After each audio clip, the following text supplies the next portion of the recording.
তাই ভাই গ্রামের মানুষের কথা শুই না এই ভাইটারে ভুল বুঝেন না। দেখো রাব্বি, ছোট মানুষের মতো থাকো, মুন্না পারে বুঝাইতে হইছো না।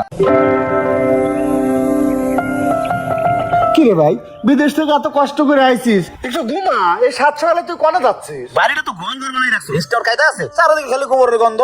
ভাই একটু বাজার যাবো, কাজ আছে। আরে ইস, মুখটা শুকায় গেছে। কি রে ভাই, তোর জুতা এত ময়লা, দে জুতাটা মুছে দে। আরে দূর হ তুমি, কি করে এটা ওঠছে? তুমি পাও ধরো কি লিগা? আচ্ছা তোমার একটা কথা জিজ্ঞেস করি, এই যে 8-10টা বছর আমি আজকে গ্রামে নাই, তুমি কি বাড়ি ঘরটা একটু উন্নত করতে পারলা না? এই গরু করে থাকা যায়, থাকো কেমনে তুমি? ভাই তুই তো জানিস, তোকে বিদেশে পাঠাবের যায় আমি 8-10 লাখ টাকা ঋণ হয়েছিলাম, এই তো প্রায় শোধের দিকে। আর এখন তুই আইছিস না, আমি তো আমার বিল্ডিং ঘর তুলবো। হ্যাঁ এখন দেখছো না আমার কাছে টাকা আছে, আর এই টাকাতে তুমি বিল্ডিং করবা, এর আগে ফালাইছো। শোন ভাই, তুই তাড়াতাড়ি আসিস, তোর পছন্দের খাসির মাংস রান্না। খালি বারবার রাস্তা খাইতেছো। হ্যাঁ ভাই, সাবধান হয়ে যা। খাসির মাংস জীবনেও খাইনি। হে আলমগীর, দাঁড়াও, এত তাড়াহুড়ো করে কই যাইতেছো? তুমি জানো না, আমার ছোট ভাই 8 বছর পর বিদেশ থেকে আইছে, ওর জন্য বাজার করতে যাচ্ছি। হ্যাঁ জানি। 8 বছর পরে বিদেশে তাই জানি কি মাথায় নিয়ে নাচবো? শোনো, ভাই ভাই হইরে তো বুড়ো হয়ে গেলা, চুলদারি তো সব পাইয়া গেছে, এখনো তো বিয়ে শাদী করলা না। তুমি কি মনে করছো আমরা কি কিছুই জানি না? তোমার ভাই বিদেশে বয়ে যত টাকা কামাইছে সব তো নিজের অ্যাকাউন্টে ঢুকাইছে, তোমার জন্য তো সেক্টর রাখে নাই। শোনো আলমগীর, এখনো সময় আছে, ওই ভাই ভাই করে বাদ দাও। বাইরে বিদেশে যত টাকা খরচা করে পাঠাইছো ওই টাকাটা উঠাবার ব্যবস্থা করো। শোনো আমির ভাই, এসব আমার ভাই ভাইয়ের ব্যাপার, এসব বিষয় নিয়ে তোমার মাথা নাগামলিও চলবো। থাকো, আমি বাজারে গেলাম। আমরা জানি তোরা সৎ ভাই, তো সৎ ভাইয়ের মাথার উপরে নিয়ে নাচো। ভাই আমাদের দুটো চা দিও তো। আরে মুন্না, কি খবর? কবে এলে বিদেশ থেকে? এই তো ভাই আজকে সকালে। শোনো মুন্না, 8-10 বছর বিদেশ আসিলা, এলাকার কি খোঁজ খবর কিছু রাখো?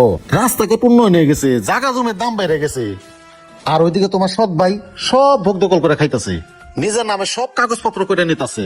এখন তুমি দেশ আইছো, তুমি তোমার সব সম্পত্তি বুঝে নাও। আরে ভাই আপনার যে কি কন্যা, আমার এই ভাই আমার ছোট থেকে বড় করছে, আমার জন্য সে বিয়েটা পর্যন্ত করে নাই, আর আপনার আছেন সম্পত্তি নিয়ে। ভাই আমারটা আমি বুঝবো না।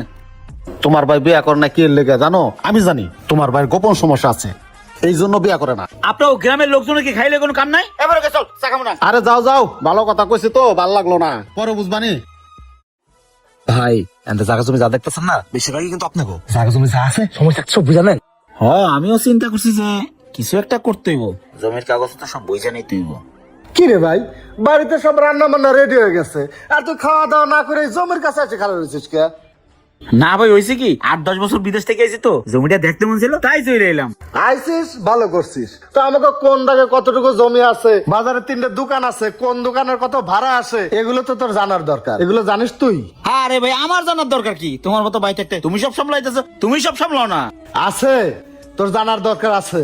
যার জন্য তুই খাওয়া দাওয়া বাদ দিয়ে এই জমির পাশে এসে দাঁড়ায় আছিস, এই জন্যই তোর সবকিছু জানার দরকার আছে। তো তুই টেনশন করিস না, তোর সব জমি জমা তোর নামেই আছে। তুই বাড়ির চল, আগে খাওয়া দাওয়া কর, তারপর তোর সব কিছু বোঝাই দি। চলো আরেক চল।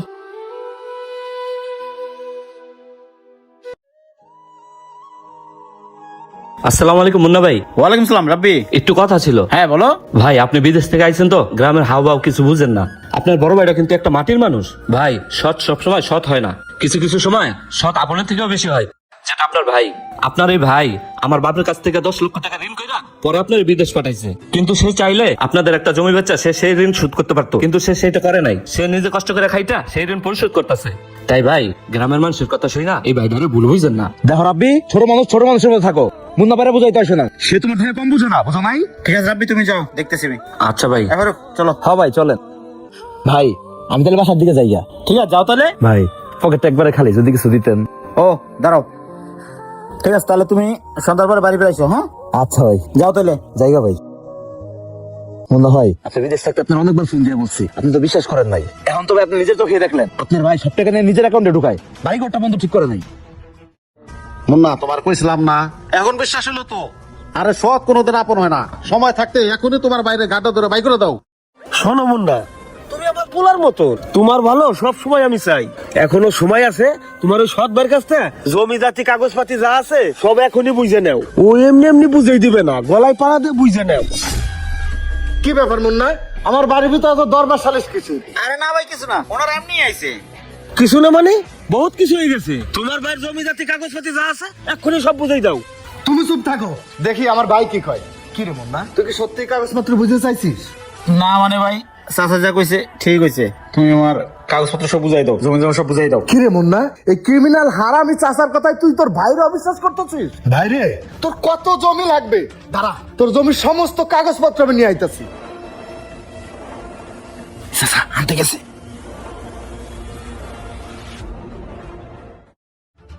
এই ল তোর কাগজপত্র, এই ল তোর জমির দলিল। এই দেখ ভাই, আমি কিছুই রাখি নাই, সমস্ত জমি সম্পত্তি দলিল সব তোকে বুঝাই দিচ্ছি। আসলে এতদিনে বুঝলাম সব কোনোদিন আপন হয় না।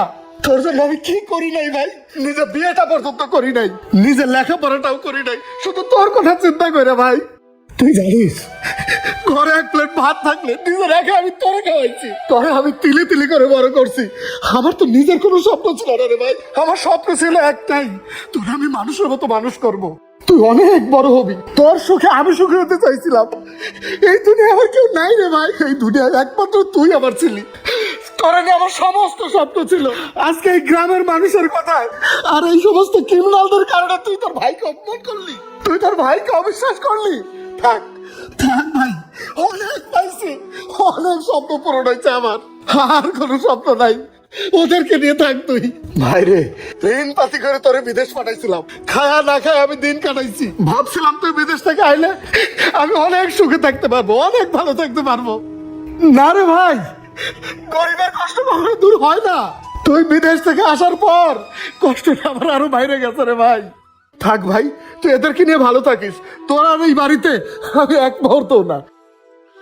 ভাইজান শোনো, চুপ করে না ভাই, ও যাইতেছে জবাব দে।